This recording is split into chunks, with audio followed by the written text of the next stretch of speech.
AP students must think critically about literature. They must work with and embrace the complexity of their assigned readings. Yet students often need support when working with complex sources. Teachers offer that support within the classroom, but what do students do when reading on their own? Often, they turn to study aids like Cliff's or Sparks Notes. Well, what's wrong with that? Study aids attempt to simplify literature rather than to grapple with the complexity that characterizes quality pieces.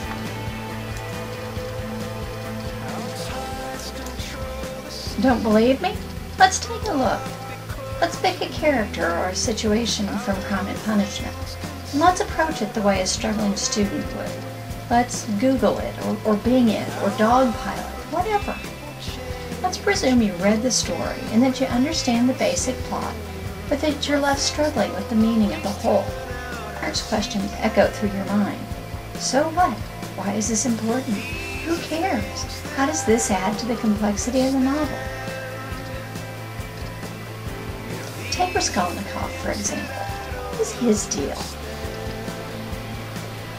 This clip from the BBC video reminds us of just how complex a character Raskolnikov is. Great men smash laws, smash old ways in order to create new ones. Great men are not afraid to be criminals.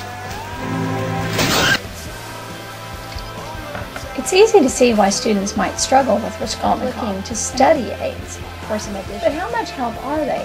Here's what Spark has to say. Wow, that's not... And it sounds pretty good, too. Words like schismatic, transgressor, and malcontent are lofty and sound intellectual. But how much help does this really offer? Well, surely Cliff will offer better insight. Okay, maybe not. It seems old Uncle Cliff just repeats the same thing that Mr. Spark does. Granted, there are a few more details and a specific plot reference, but nothing that speaks to the significance of these traits. Well, how about leaves things really simple, right? Yep, simple. 9 lines on one of literature's most enigmatic characters. Pink Monkey, Book Rags, they all repeat the same ideas. Some of you may be thinking, but I didn't know that before. Well, I suppose there is some merit to these study aids then. They may reveal aspects that you hadn't fully considered. But at some point you reach a dead end. These guides only take you so far. They still don't tell you why that characteristic is important or how it adds to the complexity of the novel. In fact, what these study aids do is to just make obvious the points that the average Joe should know.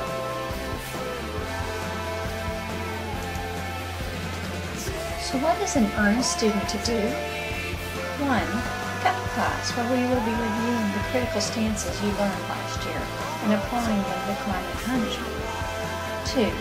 Seek credible, scholarly sources that attempt to build upon the complexity of the novel, that ask readers to consider the obvious facts in a new and richer light.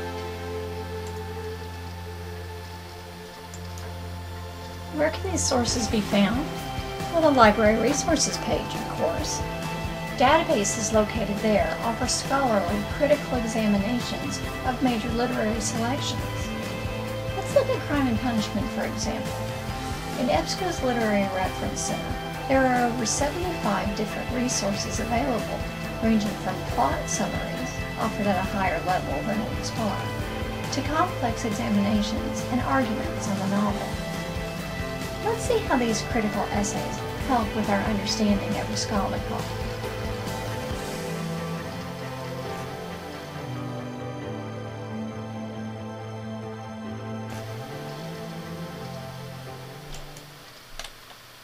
Here's one that offers a good introduction to Raskolnikov's character as a whole. It's attributed to Harold Bloom, one of the best-known literary critics of all times, so that's a good sign. Here's one called Character Profiles that starts with The Split. We read about that earlier in Cliff's Note. But it works to explain its nature and then goes on to link it to the other characters who act as foils for Raskolnikov's divided nature. Hey, that's an interesting idea, and something we haven't heard before. This criticism, offered from a psychological and formal perspective, suggests that Dostoevsky created each character purposefully, mainly to juxtapose their wholeness with Raskolnikov's sense of division.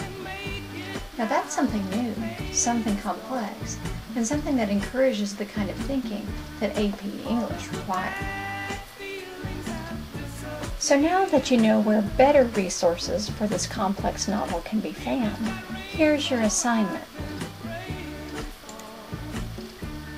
First, go back to SparkNotes, CliffsNotes, even Wikipedia, and find a subject that's only superficially treated. Next, using the library resource page, go to EBSCO or some other database and look for criticism that deals with the same topic but on a more critical level. Look for criticism that addresses those big questions. So what? Who cares? Why is this important? Read, highlight, and annotate those criticisms, seeing what each has to offer in way of explaining the critical nature of Crime and Punishment, or whatever novel you happen to be reading. Finally, we'll use your prepared criticism in two ways. First, you'll bring the criticism to class, and we'll use it as the basis of a Socratic discussion, where each student will share about the pieces of criticism that they read and how those selections illuminated the novel. Finally, students will use what they've gleaned from their own pieces of criticism, or perhaps what they've even learned from their classmates in the Socratic discussion. And they'll use that information as support for an in-class essay. This will all be done next week, so you'd better get started now. Good luck!